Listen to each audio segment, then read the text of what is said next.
Recently, you must have heard in the news that Al-Qaeda chief Ayman al-Zawahiri was killed in a US drone strike. In this video, we're going to understand how United States got the intel and who gave it. First, let me give you a little bit of information regarding the Al-Qaeda chief who died. As per the United States intelligence agency, Ayman al-Zawahiri was Osama bin Laden's second in command during the 9/11 attacks, and he took over as the head of Al-Qaeda after Osama bin Laden's death. He is 71 years old Egyptian-born physician. Basically, he was a doctor. He was added to the list of the United Nations sanctions in 1999. And as you may know, Osama bin Laden was killed in 2011 by United States in Abbottabad, Pakistan. Immediately after his death, Ayman al-Zawahiri took over the charge of Al-Qaeda. And since then, the United States government had put a $25 million bounty on his head. And then, as we know, on July 31st, he was killed in a drone strike in Kabul, Afghanistan in an operation conducted by the United States Central Intelligence Agency. Actually, the United States President Joe Biden gave the green signal to conduct the airstrike on July 25th. But then the public announcement was made on July 31st. It is said that he was standing in his balcony at his home in Kabul. He got hit by a Hellfire missile. Hellfire missile is an air-to-ground missile, primarily used against high-value targets. It is also called the Ninja Bomb. And if you see, this particular missile has also become the choice of weapon for the United States government for neutralizing leaders of extremist groups while avoiding any kind of civilian casualties. This missile was fired from a Predator B drone, which is called the MQ-9A Reaper, and the exact name of the missile is Hellfire R9X. I don't know whether you know this, but the United States government under Barack Obama's presidency had conducted large number of airstrikes. So it is said that President Obama came up with the idea of having such a weapon that can avoid or minimize extra civilian deaths whenever United States government wanted to do any kind of airstrikes. So this missile was developed during Obama's presidency, I believe in 2011 or something. This missile is around 5 feet long and weighs around 45 to 50 kilos and has a razor sharp blades that pops out just before impact. And by the way, this missile does not have explosives. That means it does not create an explosion during impact. The blades on the missile literally tears the body apart. And as I've already said, the drone that was used is the MQ-9A Reaper, which is also called Predator B. This is the only drone that is publicly known to carry the Hellfire missile. Even India was supposed to buy 30 Predator drones from United States, but the deal was called off due to some internal reasons. Now the important question is, how did United States government got the information and how did they navigate their drone into Afghanistan for doing this job? If you look at the map, Afghanistan is a landlocked country. On the west we have Iran, so obviously United States cannot fly their drone over the Iranian airspace, plus Iran has surface-to-air missiles that will take down the US drone. In the north, we have Central Asian countries. They have close ties with Russia. Plus, it is impossible for US to fly drone in Central Asian countries without alerting Russia and China. So China, Russia, Iran, they all have surface-to-air missiles that can easily shoot down US drones.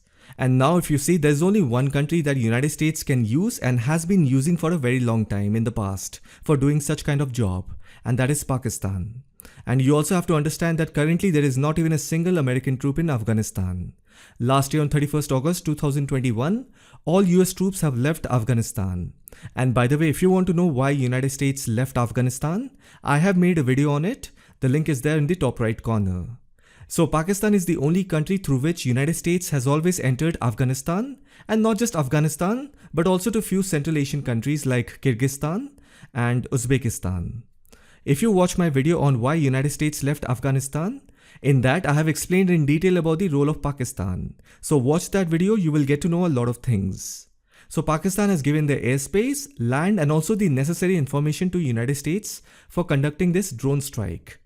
And by the way, United States has military bases in Middle East, that is in Saudi Arabia, Oman, Qatar, Bahrain, Kuwait, which are located comparatively closer to Pakistan. And furthermore, United States also operates their Predator drone through their military bases in Saudi Arabia for conducting operations against Al-Qaeda and Iran's proxy forces in the Arabian Peninsula. I don't know the exact base, but the United States conduct their drone operations from Saudi Arabia. But then in this mission, you have to understand that drones cannot fly more than 1500 kilometers of distance. Even if United States launched the drone from Oman near the Gulf of Oman, it would still have to enter the Pakistani airbase, and from there it has to go towards Kabul. But then if you see, even this distance is more than 1500 kilometers. Plus, anything can happen in between, and United States surely does not want to lose its technology in this region of the world. So here I strongly believe that this drone was launched from Pakistan's military base inside Pakistan. And if United States government has used Pakistani soil for conducting the airstrike, which I personally believe the US has, then they must have used a Pakistani military base which is very close to Kabul. And everyone knows that Afghanistan currently does not have any surface-to-air missile. And Taliban practically cannot do anything even if you fly your fighter jet inside Afghanistan. Because Taliban still does not have any kind of air defense capability. So it is Pakistan's ISI that shared the intelligence and information about Taliban and Al-Qaeda's assets to the CIA. And I should not even use the word share, Pakistan sold it. So a couple of days back, the Pakistani Army Chief General Bajwa reached out to the US government for helping in securing IMF loan. Apparently, Pakistan's economy is shattering and they need money. I also have a video on Pakistan's economic crisis. If you are interested, you can watch it. So the Pakistani Army Chief reached out to the US government for telling the IMF to give them loan. And surprisingly, Pakistan got the IMF loan of $1.2 billion. By the way, this is the first installment. The total loan amount is somewhere around $4.2 billion, which will be given in subsequent installments. And of course, there are strict conditions attached to it. But the point is, the IMF management previously were not at all in favor of giving any more loan to Pakistan, because Pakistan already owes almost $6 billion debt to IMF.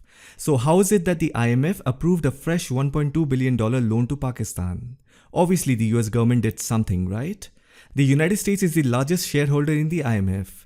They have used their leverage to help speed up the release of the loan money to Pakistan. Now, in return, don't you think the US government must have asked something? Do you believe that the US government did a favor to Pakistan and in return did not ask anything? So this is where you have to understand that the Pakistan's ISI gave information to the CIA about Zawahiri's safe house in Kabul. And they also gave United States their airspace as well as military base to launch their drone. That is how the US drone entered Kabul and conducted the airstrike.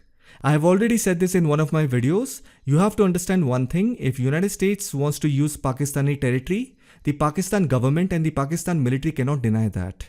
US has been using Pakistani territory since 30 to 40 years. Since 1947, Pakistan has been living on the aid given by United States.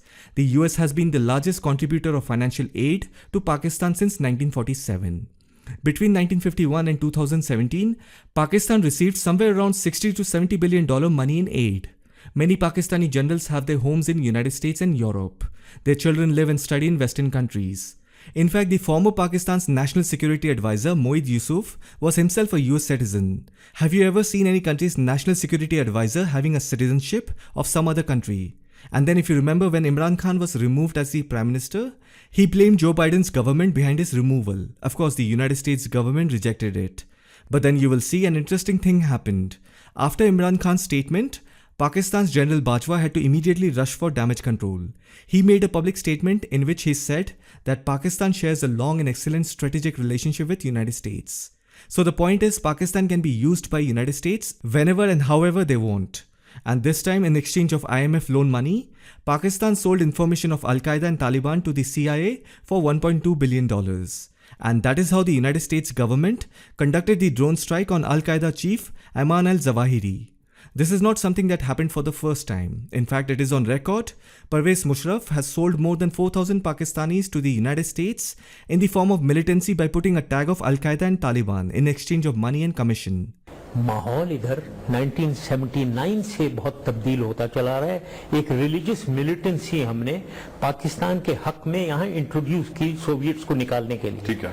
हम मुजाहिदीन लाए पूरी दुनिया से, हमने तालिबान को train किया, उन्हें weapons दिए, उनको अंदर भेजा, वो हमारे हीरो थे। ठीक है।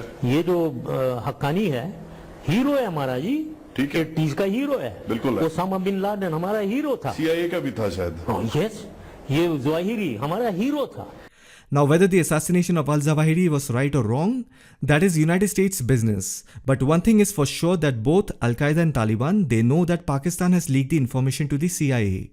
Because the safe house in which Zawahiri was staying in Kabul was exactly at the same location where there used to be the American embassy.